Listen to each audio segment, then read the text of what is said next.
नमस्कार दोस्तों, आज मैं आपके लिए एक बहुत ही दिलचस्प कहानी लेकर आई हूँ जिसमें सस्पेंस, ड्रामा और थोड़ा सुपरनैचुरल ट्विस्ट भी है। इस कहानी में एक अमीर चेयरमैन है, एक गरीब और होनहार स्टूडेंट है और एक जानलेवा श्राप है। तो चलिए कहानी को शुरू से समझते हैं, लेकिन आप लोगों से एक रिक्वेस्ट है, इस वीडियो को आप लोग हाइप जरूर करें। कहानी की शुरुआत होती है जहाँ हमारा हीरो गुस्से में है क्योंकि उसके अंदर गू नामक जहर है। कुछ गुंडे एक लड़की का पीछा कर रहे हैं। एक आवाज हमारे हीरो को बता रही है जैसे ही ये गू अपनी डेडलाइन पर पहुंचेगा ये उल्टा असर करेगा, यानी बैकफायर करेगा। इसलिए अपनी जान बचाने का सिर्फ एक ही रास्ता है। एक आवाज हमारे हीरो से कहती है, तुम्हें उस औरत को ढूंढना होगा जो तुम्हारे सपने में आती है और उसे अपनी मर्जी से यानी विलिंगली तुम्हारे साथ सोने के लिए राजी करना होगा, यानी अपनी जान बचाने के लिए उस लड़की को फंसाना होगा। हमारा हीरो चेयरमैन सी उस मास्टर की बात को याद कर रहा है, खासकर उस शब्द को विलिंगली यानी अपनी मर्जी से। और फिर वो कहता है, ये तुमने खुद कहा है, 10 तक गिनो। वहाँ खड़ा एक गुंडा समझ नहीं पाता और पूछता है क्या? सी पूरे कॉन्फिडेंस से कहता है 10 तक गिनो और मैं इन सबको गायब कर दूंगा। सी बस एक हुंकार भरता है। तभी गुंडों का लीडर चिल्लाता है, इस आदमी को मिलकर मारो। इसके बाद वहाँ जबरदस्त लड़ाई होती है और सी उन सबको अकेले ही हरा देता है। लड़ाई खत्म होने के बाद सब भाग चुके हैं, लेकिन जोंगचिंग डर के मारे अभी भी सी को पकड़े हुए है। सी उससे कहता है, सब चले गए हैं, तुम अभी भी मुझे पकड़े हुए हो? जोंगचिंग संभलती है और कहती है, थैंक यू मेरी जान बचाने के लिए। सी उससे थोड़ा एटीट्यूड में पूछता है, बस एक थैंक यू? जोंगचिंग घबरा जाती है। वो अपनी जेब चेक करती है और कहती है, मेरे पास बस यही पैसे हैं, मैं आपको सब दे दूंगी। अगर ये काफी नहीं है तो मैं एक IOU यानी उधारी का नोट भी लिख सकती हूँ। लेकिन सी उसके करीब खिंचता है और साफ कहता है, मुझे पैसे नहीं चाहिए, मुझे जो चाहिए वो तुम हो। उसे गोद में उठाकर अपनी कार पर बैठता है और उसके साथ मौज करने लगता है। जोंगकिंग बुरी तरह डर जाती है और कहती है, नहीं सर प्लीज मुझे जाने दीजिए, मुझे पैसे नहीं चाहिए। तभी सी एक बहुत ही अजीब बात कहता है, अपने अच्छे पिता को इसके लिए दोष देना, और उसे दोबारा किस करने लगता है। जोंगकिंग मदद के लिए चिल्लाती है, लेकिन तभी सी की तबीयत अचानक बिगड़ गई है। वो नीचे गिर जाता है। हमारी हीरोइन पूछती है, अब ठीक तो हो? वो उसका हाथ पकड़ता हुआ कहता है, मेरी मदद करो। अगला सीन हॉस्पिटल का है जहां सी को होश आता है। वहां बैठी हुई लड़की उसे देखकर कहती है, सी तुम आखिरकार जाग गए। सी का पहला सवाल होता है, वो औरत कहाँ है? असिस्टेंट बताता है, मिस जोंग आपको हॉस्पिटल भेजने के बाद चली गई। किस्मत से उन्होंने आपको CPR दिया जिससे आपकी जान बच गई। वो अपना स्कूल बैग सीन पर ही छोड़ गई हैं। वो लड़की प्रेजेंट कर सके। सी ये सुनते ही भड़क जाता है और कहता है, क्वालिफाइड? बैकग्राउंड कब से काबिलियत तय करने लगा? मैंने उसका एकेडमिक रिकॉर्ड देखा है, वो लगातार 3 साल से अपनी क्लास में टॉपर है, उसे फुल स्कॉलरशिप मिली है। अगर वो क्वालिफाइड नहीं है तो फिर ये पूरा इंस्टीट्यूशन ही एक फ्रॉड है। ली शाओयिंग वहाँ से चली जाती है और हमारी हीरोइन अध्यक्ष को धन्यवाद कहती है द्वारा हेल्प करने के लिए। यहाँ हमें एक फ्लैशबैक बताया जाता है जहाँ पर एक आदमी छोटे बच्चों को कुछ दवाई देते हुए कह रहा है, तुम्हारे पेरेंट्स एक एक्सीडेंट में मारे गए। प्रेजेंट में हमारा हीरो सो रहा है, झाओ मिंग तुमने मेरे पेरेंट्स को मारा था और मुझे अपने ड्रग टेस्ट के लिए यूज किया। क्या तुमने ये कभी सोचा था कि एक दिन तुम्हारी बेटी मेरा एंटीडोट बनेगी? हमारा हीरो कहता है, तुम्हारे ग्रेड बहुत अच्छे हैं, इसलिए मैंने तुम्हारी हेल्प की। फिर वो हमारी हीरोइन को एक अग्रीमेंट देता है। वो उसे खोलकर देखती है तो ये मैरिज अग्रीमेंट था। वो कहती है, शायद कोई गलती हो गई है, पर हमारा हीरो कहता है, ऐसा बिल्कुल नहीं है। तुम मेरे लिए 1 महीने की शादी कर रही हो, जिसके बदले में मैं तुम्हें 1 लाख मिलियन युआन दूंगा। पैसे लेना और चली जाना। अगर तुमने मना किया तो मैं सबसे कह दूंगा तुम एक्सचेंज कोटा का यूज कर रही थी केवल मुझे सिड्यूस करने के लिए। सी जोंगकिंग को ब्लैकमेल करता है। वो कहता है, सोचो अगर मैं कल रात का वीडियो बड़ी स्क्रीन पर चला दूं तो स्टूडेंट्स और टीचर्स तुम्हारे बारे में क्या सोचेंगे? जोंगकिंग डर जाती है, लेकिन वो कहती है कि अगर वीडियो दिखाया तो सबको पता चल जाएगा कि वो मजबूर थी। लेकिन सी के पास सब्र नहीं है। वो काउंटडाउन शुरू करता है, 3, 2 और मजबूरी में आकर जोंगकिंग हाँ बोल देती है, मैं तुमसे शादी करने के लिए तैयार हूँ। इसके तुरंत बाद सी सबके सामने अनाउंस कर देता है और जोंगकिंग को स्टेज पर बोलने के लिए भेजता है। वो ऑर्डर देता है कि आज रात ही जोंगकिंग उसके घर शिफ्ट हो जाए। दूसरी तरफ विलेन ली शाओयिंग और उसकी दोस्त जल भुन रही हैं। ली शाओयिंग से बर्दाश्त नहीं हो रहा कि जोंगकिंग, जिसे वो गवार मानती है, उस पर चेयरमैन सी की नजर है। ली शाओयिंग एक खौफनाक प्लान बनाती है। वो कहती है कि जोंगकिंग कार्डियक सर्जन बनना चाहती है। अगर उसके हाथ ही टूट गए तो वो स्कैल्पल यानी सर्जरी वाला चाकू कैसे पकड़ेगी? सीन शिफ्ट होता है सी के घर या ऑफिस में, जहां असिस्टेंट बताता है कि शादी का सर्टिफिकेट बन चुका है। लेकिन तभी तभी एक बड़ा हादसा होता है। एक भारी कैमरा झोंग किंग के ऊपर गिरने वाला होता है। चेयरमैन सी बिजली की तेजी से आकर उसे बचा लेता है, लेकिन खुद घायल हो जाता है।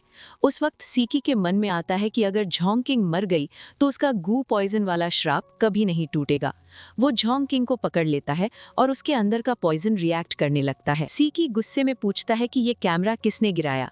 ली शाओ यिंग की दोस्त डरता है। जोंग किंग जो वहां मौजूद थी उसे बचाने के लिए आगे बढ़ती है और कहती है कि मेरे पिता ने मुझे एक एक्यू पॉइंट सिखाया था जिससे दर्द कम हो सकता है, लेकिन सीकी उसे झटक देता है। वो गुस्से में कहता है, नाटक बंद करो, तुम तो चाहती ही हो कि मैं मर जाऊं। सीकी इतना गुस्से में है कि वो कंट्रोल खो बैठता है। तभी असिस्टेंट आती है और मेड्स को रोकती है। वो एक चौंकाने वाली बात बोलती है, इस लड़के यानी सीकी को कुछ नहीं होना चाहिए, क्योंकि यही वो अकेला इंसान है जो तुम्हारी जान बचा सकता है। अगर ये मरा तो तुम भी नहीं बचोगी। जोंग किंग कंफ्यूज हो जाती है। वो असिस्टेंट से पूछती है कि आखिर माजरा क्या है। तब असिस्टेंट वो राज खोलती है जो अब तक छुपा हुआ था। वो बताती है कि सीकी के पेरेंट्स का बचपन में ही मर्डर हो गया था। सीकी जिंदा बचा क्योंकि वो तोंगशिन गू के सहारे जी रहा है, लेकिन अब वो गू पॉइजन कमजोर पड़ रहा है। असिस्टेंट साफ कहती है, अगर अगले 1 महीने में तुमने सीकी के साथ फिजिकल रिलेशन नहीं बनाया तो वो मर जाएगा। सीन कट होता है और अगले ही पल हम देखते हैं कि जोंग किंग घर से गायब है। असिस्टेंट घबराकर सीकी को बताती है कि मैंने होशो बेहोश में है और कहता है, क्या कर रही हो, अगर मैं मर गया तो तुम्हारा पीछा छूट जाएगा। लेकिन जोंग किंग इमोशनल होकर कहती है, तुमने 1 से ज्यादा बार मेरी जान बचाई है, अगर आज मैं तुम्हें बचा सकती हूँ तो मैं कोशिश जरूर करूंगी। यहाँ जोंग किंग फैसला ले लेती है। वो सीकी की जान बचाने के लिए खुद को पूरी तरह समर्पित करने को तैयार है। क्या ये कोल्ड पूल वाला तरीका काम करेगा या गू पॉइजन का कोई साइड इफेक्ट होगा? झोंग किंग कोल्ड पूल में सीकी को बचाने के लिए तैयार थी, लेकिन यहाँ एक बहुत बड़ा ट्विस्ट आता है जो हमें फ्लैशबैक में दिखाया जाता है। असल में गो मास्टर ने साफ साफ बताया था कि ये कोई मामूली इलाज नहीं है, ये एक लाइफ एक्सचेंज है, जान की अदला बदली है। अगर सीकी ने झोंग किंग के साथ रिलेशन बनाया तो सीकी का श्राप झोंग किंग के अंदर चला जाएगा, मतलब सीकी जी जाएगा लेकिन झोंग किंग की मौत पक्की है। सीकी ये बात जानता था, इसलिए उसने झोंग किंग को छुआ तक नहीं। वो भले ही दुनिया के सामने क्रूर बनता है, पर वो झोंग किंग को मारना नहीं चाहता। वो अपनी असिस्टेंट श्याओ याओ से पूछता है, क्या कोई ऐसा तरीका है जिससे झोंग किंग भी जिंदा रहे, पर जवाब ना में मिलता है। सीकी अपनी फीलिंग्स छुपाने के लिए असिस्टेंट के सामने नाटक करता है। वो कहता है, मुझे उस लड़की में कोई इंटरेस्ट नहीं है, वो मेरे लिए बस एक दवाई है, चाहे वो मर भी जाए मुझे फर्क नहीं पड़ता। बदकिस्मती से झोंग किंग दरवाजे के पीछे ये सब सुन लेती है।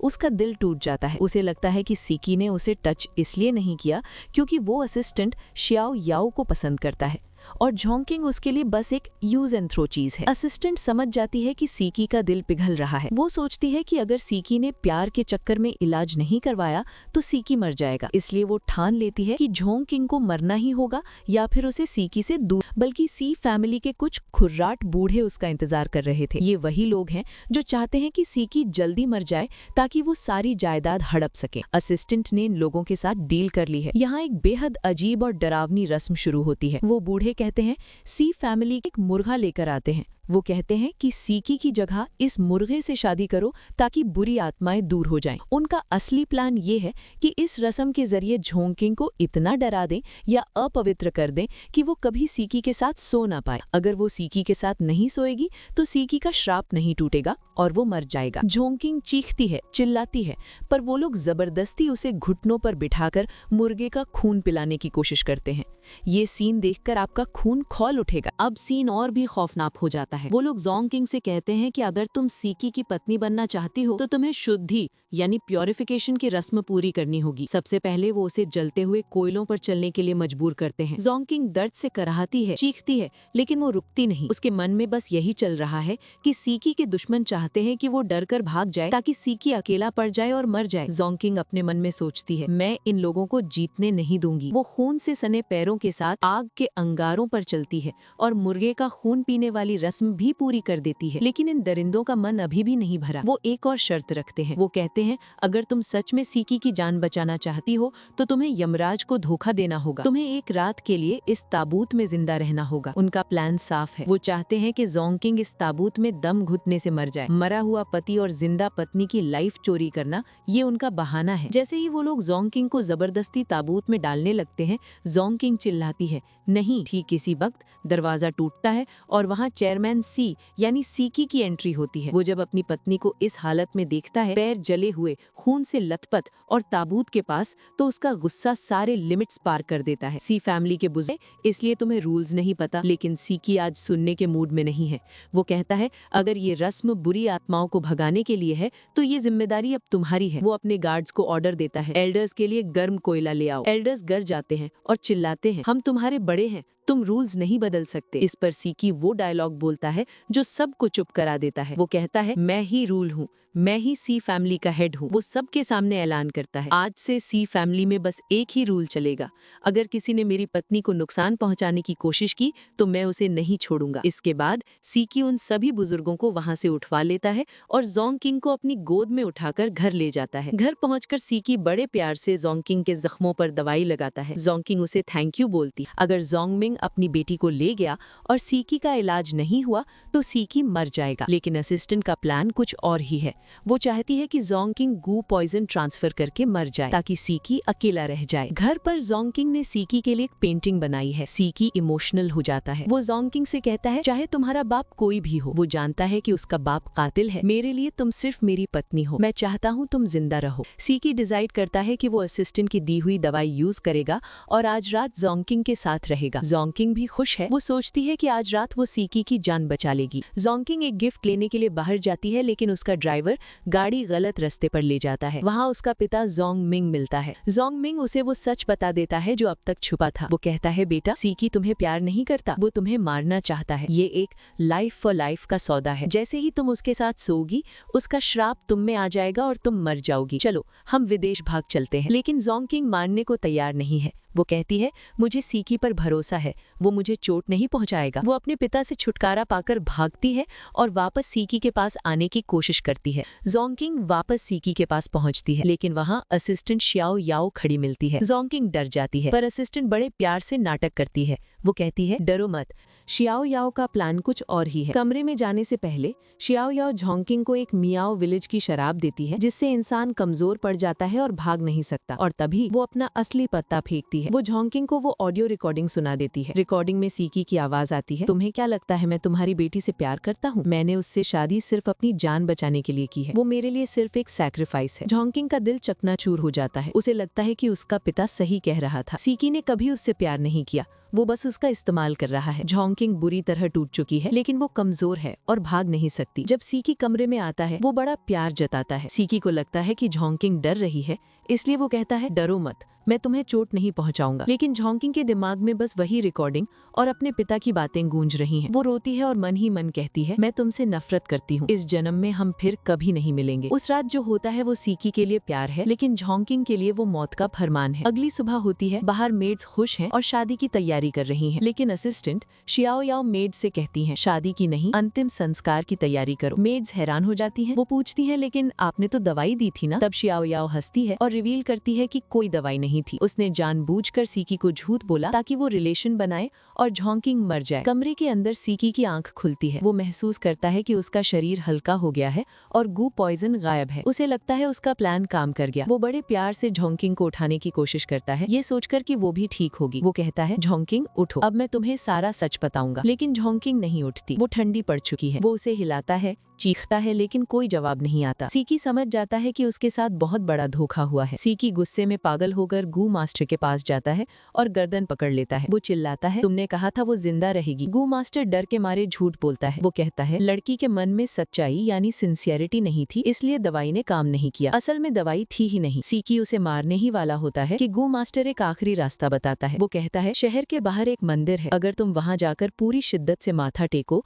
और प्रार्थना करो तो शायद कोई चमत्कार हो सकता है। सीकी को बुरी तरह रोता हुआ देखते हैं। वो जोंग किंग की बॉडी के पास बैठा है और माफी मांग रहा है। वो कहता है मैंने वादा किया था कि तुम्हें कोई चोट नहीं पहुंचाऊंगा, पर अंत में मैंने ही तुम्हें मार दिया। उसे जोंग किंग की सारी अच्छाइयां याद आती हैं, कैसे उसने पहाड़ पर अपनी जान जोखिम में डाली थी। सीकी अब उस मंदिर की तरफ जाने का फैसला करता है। सीकी टूट चुका था। वो मंदिर पहुंचता है और घुटनों के बल बैठकर माथा टेकता है। उसका माथा खून से लथपथ हो जाता है। वो रोता और कहता है, अगर तुम वापस आ जाओ तो मैं अपनी जान देने को भी तैयार हूँ। यहाँ एक बड़ा ट्विस्ट रिवील होता है। गू मास्टर बताता है मिलकर एक प्लान बनाया था। उन्होंने जोंग किंग को मौत और उसकी यादों में तड़पता रहे। जोंग किंग जब होश में आती है तो उसका पिता उसे झूठ बोलता है, बेटा मैंने कहा था ना सीकी तुम्हें मारना चाहता है, बड़ी मुश्किल से मैंने तुम्हें बचाया है, चलो अब चुपचाप विदेश भाग चलते हैं। जोंग किंग जिसे लगता है कि सीकी ने उसे धोखा दिया है, देश छोड़ने के लिए तैयार हो जाती है। देश छोड़ने से पहले जोंग किंग एक बार सीकी से टकराती है। कुछ गुंडे उसे परेशान कर रहे होते हैं और वो मदद के लिए चिल्लाती है। सीकी वहां पहुंचता है और गुंडों को मारता है। सीकी की आंखों में आंसू है। उसे महसूस होता है कि ये लड़की जोंग किंग ही है। वो कहता है, जोंग किंग ये तुम ही हो ना? लेकिन जोंग किंग अपना चेहरा छुपा लेती है और वहां से भाग जाती है। वो मन ही मन सोचती है, सीकी हमारे बीच सब खत्म हो गया। कहानी में 3 साल का लीप आता है। जोंग किंग अब एक नई पहचान के साथ जीने की कोशिश कर रही है। एक नया कैरेक्टर बिजनेसमैन उसे अपने रोज मैं तड़पता हूँ ये सुनकर जोंग किंग की आंखों में आंसू आ जाते हैं। उसका दिल आज भी सीकी के लिए धड़कता है, पर पुराने धोखे की वजह से वो सामने नहीं आना चाहती। किस्मत देखिए, सीकी वही है युआन फार्मास्यूटिकल कंपनी का सबसे बड़ा शेयर होल्डर है जहाँ चेंग किंग काम करती है। एक अवार्ड फंक्शन में सीकी को चीफ रिसर्चर को अवार्ड देने के लिए बुलाया जाता है और वो रिसर्चर कोई और नहीं चेंग किंग है। जैसे ही नाम अनाउंस होता है चेंग किंग घबरा जाती है और स्टेज से भाग जाती है। सीकी को शक हो जाता है। वो पीछा करता है और कॉरिडोर में दोनों टकरा जाते हैं। सीकी चेंग किंग को देखकर शॉक हो जाता है। वो कहता है, जोंग किंग तुम जिंदा हो? लेकिन तभी वहाँ लिन चैन आ जाता है। लिन चैन चेंग किंग का हाथ पकड़ लेता है और सीकी से कहता है, अंकल ये आपकी पत्नी नहीं, ये मेरी मंगेतर चेंग किंग है। सीकी का दिमाग घूम जाता है। वो कहता है, ये कैसे हो सकता है? ये मेरी बीवी है। लिन चैन झूठ बोलता है, आपकी बीवी 3 साल पहले मर चुकी है। हम दोनों 6 साल से प्यार में है और 3 साल पहले सगाई हुई थी। ये सब झूठ है ताकि सीकी को शक न हो। सीकी टूट जाता है। क्या उसकी आंखें धोखा खा रही हैं या ये लड़की सच में कोई और है? कहानी में एक नई विलेन आती है, सन फई फई, जो लिन चैन की असली होने वाली मंगेतर है। बिजनेस पार्टनरशिप के लिए वो चेंग किंग को मिस्ट्रेस और गोल्ड डिगर बोलकर इंसल्ट करती है। सन फई फई चेंग किंग को थप्पड़ मारने ही वाली होती है कि सीकी का हाथ बीच में आ जाता है। सीकी सन फई फई को वार्निंग देता है, अगर तुमने इसे छुआ तो मैं तुम्हारी कंपनी बर्बाद कर दूंगा। सीकी आज भी चेंग किंग को प्रोटेक्ट कर रहा है, भले ही वो उसे अपने भतीजे की मंगेतर समझ रहा हो। जब सब चले जाते हैं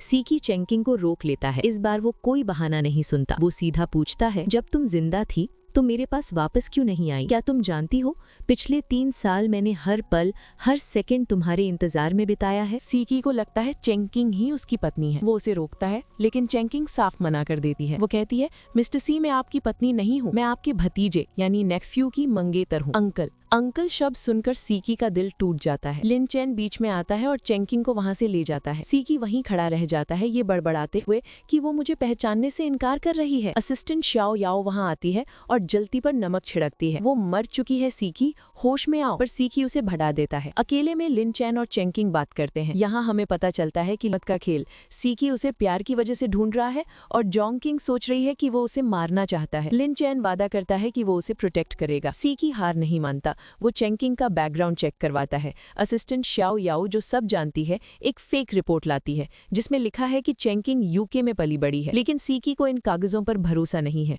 वो कहता है आइडेंटिटी फेक हो सकती है पर यादें और एहसास छूटे नहीं हो सकते। वो जानता है कि ये वही है। कहानी में ट्विस्ट तब आता है जब चेंग किंग वॉशरूम में होती है। गलती से उसका नेकलेस गिर जाता है जिसमें सीकी की दी हुई वेडिंग रिंग लटकी हुई थी। जोंग किंग बुरी तरह घबरा जाती है, अगर ये रिंग सीकी ने देख ली तो उसका भांडा फूट जाएगा। वो पागलों की तरह ढूंढती हुई बाहर आती है और क्लीनर से पूछती है, लेकिन वहां क्लीनर नहीं सीकी खड़ा होता है और हाथ में वही रिंग होती है। सीकी की आंखों में सवाल है, मिस चेंग ये मेरी पत्नी की रिंग आपके पास क्या कर रही है? जोंग किंग डर के मारे कुछ बोल नहीं पाती। तभी लिन चेन आ जाता है और झूठ बोलता है, अंकल ये रिंग मैंने इसे गिफ्ट की है, अगर ये सेम दिख रही है तो ये बस एक इत्तेफाक है। लेकिन सीकी जो एक बिजनेस टाइकून है उसे बेवकूफ बनाना आसान नहीं। सीकी कहता है, इत्तेफाक ये रिंग ग्लोबल लिमिटेड एडिशन है जो मैंने अपनी पत्नी के फिंगर साइज के हिसाब से बनवाई थी, पूरी दुनिया में इसका कोई दूसरा पीस नहीं है। लिन चैन का झूठ पकड़ा जाता है। सीकी गुस्से में आगे बढ़ता है और कहता है, मैं अपनी पत्नी को वापस लेने आया हूँ। माहौल गर्म हो जाता है।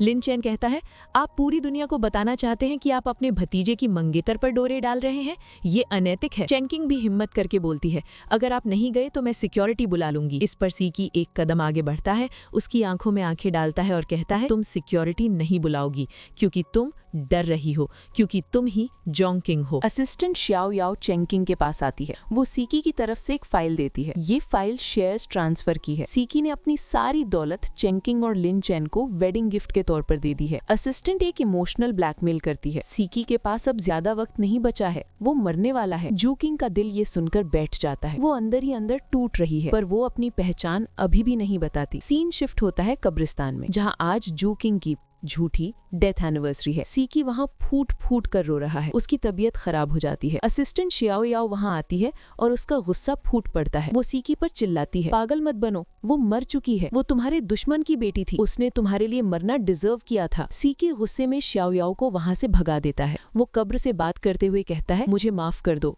मैंने तुम्हारे फ्लावर्स खराब कर दिए। श्याओ याओ सही कहती है, मेरे पास तुम्हें देने के लिए कुछ नहीं है। सीकी का ये दर्दनाक रूप देखकर किसी का भी दिल पिघल जाएगा, लेकिन सीकी को नहीं पता कि जू किंग वहाँ मौजूद थी। वो अपनी कार में बैठकर सब देख रही थी। जब उसने सीकी को इतना तड़पता देखा तो उसे एहसास हुआ कि वो आज भी उससे कितना प्यार करता है। वो वहाँ फूल चढ़ाकर चुपचाप निकल जाती है। थोड़ी देर बाद सीकी को शक होता है। वो कब्रिस्तान का सर्वेलेंस चेक करवाता है और वहाँ उसे दिख जाता है कोई और नहीं बल्कि जू किंग वहाँ आई थी। सीकी चिल्लाता है, जू किंग तुम जिंदा हो, तुम वापस आ गए। अब उसके पास पक्का सबूत है। दूसरी तरफ लैब में जूकिंग दिन रात काम कर रही है। वो न्यू सुनिंग नाम की दवाई बना रही है। लिनचेन उसे समझाता है कि आराम कर लो, लेकिन जूकिंग कहती है जितनी जल्दी ये दवाई बनेगी उतने लोगों की जान बचेगी। असल में वो ये दवाई सीकी की हार्ट डिजीज ठीक करने के लिए बना रही है। लिनचेन समझ जाता है और कहता है, तुम अभी भी अंकल सीकी को भुला नहीं पाई हो ना। सीन कट होता है और सीकी सीधा चेंकिंग के घर पहुंच जाता है। वो दरवाजे पर खड़ा होकर डिमांड करता है, सच बताओ आज तुम कहाँ गई थी। चेंकिंग डर जाती है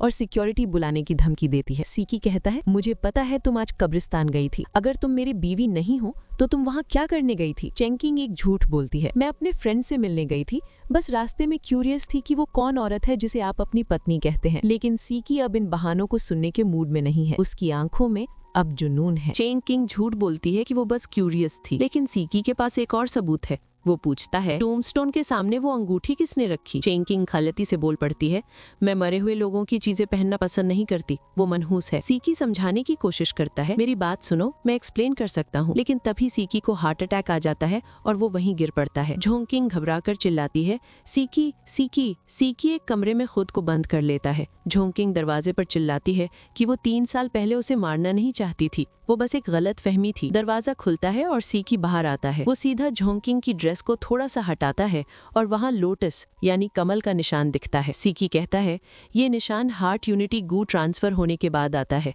ये खून में है, मिट नहीं सकता। तुमने पहले मेकअप से छुपाया था, पर अब सच सामने आ गया है, तुम ही झोंकिंग हो। झोंकिंग के पास अब कोई रास्ता नहीं बचता, वो हार मान लेती है। झोंकिंग आखिरकार मान लेती है, हाँ मैं झोंकिंग हूँ, गायब कर दो। झोंकिंग हैरान रह जाती है कि सीकी ने उसके दवाई सीकी के मुंह में डाल देती है और कहती है, चाहे मुझे मर्डरर ही क्यों ना समझा जाए, मैं इसे बचाऊंगी। दवाई का असर होता है। डॉक्टर आते हैं और कहते हैं कि सीकी की हालत खतरे से बाहर है। झोंकिंग राहत की सांस लेती है और सीकी के साथ हॉस्पिटल जाती है। दूसरी तरफ असिस्टेंट श्याओ याओ गुस्से में पागल हो गई है। वो कहती है, झोंकिंग तुम पहले मर चुकी थी, वापस क्यों आई? इस बार मैं कोई गलती नहीं करूंगी। असिस्टेंट श्याओ याओ झोंगमिंग यानी झोंकिंग के लालची पिता से मिलती है। पता चलता है कि 3 साल पहले श्याओ याओ ने ही झोंगमिंग को पैसे दिए थे ताकि वो अपनी बेटी को लेकर गायब। की हालत अभी भी नाजुक है क्योंकि उसके इमोशंस बहुत अनस्टेबल है। अब झोंकिंग क्या करेगी? क्या वो अपने पिता के साथ फिर से भाग जाएगी या सीकी के साथ रहेगी? हॉस्पिटल में डॉक्टर सीकी को एक शॉकिंग न्यूज देते हैं, आपके पास सिर्फ 1 महीना बचा है, बिना हार्ट ट्रांसप्लांट के आप जिंदा नहीं रह सकते। सीकी समझ जाता है कि उसका अंत करीब है। वो चेंग किंग के पास जाता है और रिक्वेस्ट करता है, क्या तुम आज रात मेरे साथ डिनर करोगी? शायद ये हमारी आखिरी मुलाकात हो। झोंकिंग पहले मना करती है क्योंकि वो अपनी रिसर्च जो सीकी के लिए ही है खत्म करना चाहती है, लेकिन सीकी की हालत देखकर वो हाँ कर देती है। डिनर के वक्त सीकी झोंकिंग को वही वेडिंग रिंग वापस देता है। वो कहता है, मैं चाहता हूँ ये रिंग अपने असली मालिक के पास रहे। तभी सीकी को एक कॉल आता है और वो साइड में बात करता है। वो अपने आदमी से कहता है, ये काम जल्दी होना चाहिए, झोंकिंग को पता नहीं चलना चाहिए। ये शायद ड्रग टेस्टिंग के बारे में था। लेकिन उसी वक्त झोंकिंग के पास उसके पिता झोंगमिंग का कॉल आता है। झोंगमिंग रोता हुआ झूठ बोलता है, सीकी मेरे आदमियों को मेरे पीछे भेज रहा है, वो मुझे मारकर मेरा दिल निकालना चाहता है ताकि अपना ट्रांसप्लांट कर सके। झोंकिंग को सीकी की बातें याद आती हैं। झोंकिंग को पता नहीं चलना चाहिए, उसे लगता है उसका पिता सच बोल रहा है। वो सीकी पर चिल्लाती है, तुम अभी भी नहीं बदले, तुम झूठे हो, और वहां से भाग जाती है। झोंगकिंग अपने पिता को बचाने के लिए भागती हुई वहां पहुंचती है जहां उन्होंने लोकेशन भेजी थी, लेकिन वहां कोई गुंडे नहीं थे। वहां सिर्फ उसका पिता झोंगमिंग और असिस्टेंट श्याओ याओ खड़े थे। झोंगकिंग हैरान रह जाती है, पापा आप श्याओ याओ के साथ क्या कर रहे हैं? आप तो खतरे में थे ना? झोंगमिंग बेशर्मी से कहता है, बेटा मुझे श्याओ याओ ने पैसे दिए हैं, मैं मजबूर हूँ। झोंगकिंग का दिल टूट जाता है, जिसे वो बचाने आई थी वही उसका सौदा कर रहा था। असिस्टेंट श्याओ याओ अब सारा सच उगल देती है। वो कहती है, झोंगकिंग तुम्हारे पिता ने ही सीकी के पेरेंट्स को मारा था, इन्हीं की वजह से सीकी को हार्ट डिजीज हुई थी। झोंगकिंग अपने पिता की तरफ देखती है। झोंगमिंग बिना किसी शर्म के कहता है, अगर इंसान अपने फायदे के लिए नहीं सोचेगा तो भगवान उसे सजा देगा। मैंने जो किया अपने लिए किया। झोंगकिंग को अब समझ आता है कि सीकी ने कभी उससे झूठ नहीं बोला था, बल्कि उसका अपना पिता ही असली विलन है। श्याओ याओ हंसती है और कहती है, सीकी को मरना ही होगा और तुम्हारे पूरे खानदान को इसकी कीमत चुकानी पड़ेगी। अब झोंगकिंग अकेली फंस गई है। एक तरफ पागल असिस्टेंट है और दूसरी तरफ उसका धोखेबाज पिता, और सीकी जो शायद अब भी झोंगकिंग का इंतजार कर रहा है, उसके पास वक्त बहुत कम है। श्याओ याओ पागल हो चुकी है। वो कहती है, सीके तो मरेगा ही, पर मैं तुम सबको भी साथ ले जाऊंगी। झोंगमिंग पिता श्याओ याओ को समझाने की कोशिश करता है, दुश्मन को मत पहचानो, हमें सिर्फ सीकी का दिल चाहिए। लेकिन तभी वहाँ हाथापाई शुरू हो जाती है। झोंगकिंग चिल्लाती है, तुमने मेरे माँ बाप को मारा और अब तुम सीकी को मारना चाहते हो। फाइट के दौरान श्याओ याओ और झोंगमिंग के बीच धक्का मुक्की होती है और शायद वहाँ किसी का बुरा अंत होता है। सीन ट्रांजिशन से लगता है कि विलन का खेल खत्म हो गया। सीन शिफ्ट होता है हॉस्पिटल में। नर्स बताती है कि वॉलंटियर को ऑपरेशन टेबल पर लाने में आधा घंटा बचा है। दोस्तों, ये वॉलंटियर कोई और नहीं, सीकी खुद है। वो जानता है कि झोंगकिंग की नई दवाई न्यू सुनेंग को टेस्ट करने के लिए एक ह्यूमन वॉलंटियर चाहिए। वो अपने असिस्टेंट से कहता है, झोंगकिंग को पता नहीं चलना चाहिए, मैं वैसे भी मरने वाला हूँ, कम से कम उसका सपना पूरा कर दूं। रिसर्चर वार्निंग देता है कि ये खतरनाक है, पर सीकी नहीं रुकता। वो अपनी पत्नी के करियर और सपने के लिए अपनी जान दांव पर लगा देता है। झोंगकिंग लैब में खुश है कि दवाई का डेटा पूरा हो गया है। वो लिस्ट चेक करती है और वॉलंटियर का नाम देखकर उसके पैरों तले जमीन खिसक जाती है। वहाँ सीकी का नाम था। वो पागलों की तरह ऑडिटोरियम की तरफ भागती है। वहाँ स्क्रीन पर सीकी का फेयरवेल वीडियो चल रहा है। वीडियो में सीकी कहता है, ये शायद हमारी आखिरी मुलाकात है। मैंने एक चाबी केक में छुपाई है। मेरे जाने के बाद सब कुछ तुम्हारा है। मैं तुमसे बहुत प्यार करता हूँ। झोंगकिंग वहाँ पहुँचती है जहाँ सीकी बेहोश पड़ा है, शायद दवाई के रिएक्शन से। वो रोती है और चिल्लाती है, तुमने ऐसा क्यों किया? मेरी सफलता तुम्हारी मौत की कीमत पर क्यों आई? उठो सीकी। सीकी बस धीरे से कहता है, आई लव यू, और आंखें बंद कर लेता है। क्या सीकी मर गया? नहीं दोस्तों, कहानी में 8 साल का लीप आता है। झोंगकिंग अब एक शख्स आती है कि कैसे वॉलंटियर्स और डॉक्टर्स की वजह से दवाई सफल हुई। रिपोर्टर पूछता है, क्या आपके पति अभी भी आपके साथ हैं? सीन शिफ्ट होता है यूनिवर्सिटी कैंपस में। झोंगकिंग वहाँ खड़ी है और तभी सीकी वहाँ आता है। वो जिंदा है और बिल्कुल ठीक है। शायद उस दवाई ने काम किया और बाद में अब्रॉड उसका इलाज हुआ। सीकी कहता है, मैं लेट हो गया, जैसे पहली मुलाकात में हुआ था। कैंपस में लड़कियां सीकी को देखकर इम्प्रेस होती हैं और उसका नंबर मांगती हैं, लेकिन सीकी बड़े गर्व से कहता है, सॉरी, मैं यहाँ अपनी बीवी को लेने आया हूँ। झोंगकिंग हंसती है और पूछती है, तुम्हें जलन नहीं होती? सीकी मुस्कुराकर कहता है, 1 साल जो मैं अब्रॉड इलाज करवा रहा था, तब मैंने तुम्हें बहुत मिस किया। अब मैं वो सारा वक्त वापस चाहता हूँ। और इसी प्यारी सी नोक-झोंक के साथ दोनों हाथ में हाथ डाले चले जाते हैं। एक आदमी जिसमें जीने की उम्मीद छोड़ दी थी और एक लड़की जिसने नफरत भुलाकर प्यार किया। उनकी कहानी का अंत बेहद खूबसूरत होता है। दोस्तों, ये थी कोल्ड पूल और गू पॉइजन की पूरी कहानी। कैसी लगी आपको ये एक्सप्लेनेशन सीरीज? कमेंट करके जरूर बताएं। ऐसी और स्टोरीज देखने के लिए चैनल को सब्सक्राइब करें, वीडियो को लाइक करें और शेयर करें। शुक्रिया।